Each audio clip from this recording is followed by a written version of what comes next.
Tikko nostījos video par Jāni, kurš ir tikko nopircis svaigu golfiņu un ir iegrābies. Pēkšņi augšā motoreļas maiņas, viss tika veikts viņai bez problēmām.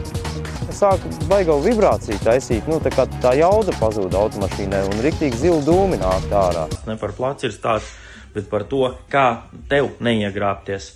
Jo, pie mums mēs esam izvietojuši šādus te plakātus visur. Neesi muļķis, neuzkāpj uz grābekli. Kas ir jādara pirms tu nopērc mašīnu?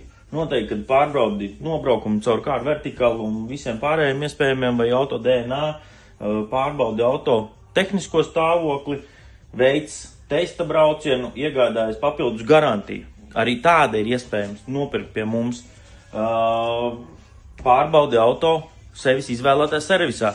Šeit konkrētajā bez tabū video Jānis ir ignorējis ļoti daudz visādus sarkanos karogus un kad auto varbūt ka nevajadzētu pirkt. Startā jau arī tas, kad nav tās naudas, bet gribās to mašīnu.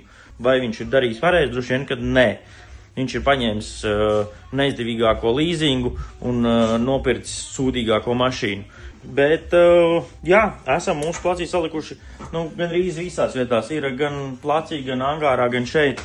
Viss, lai tevi brīdinātu par to, kad lai tu pārbaudi šo mašīnu. Tāpēc, ka arī mēs liekam komisijas mašīnas iekšā un nevaram pārbaudīt viņām visām ne stāvokli, ne arī nobraukumu. Neesi muļķis, neuzkāp uz grābekli. Tiekamies Goldvīlā.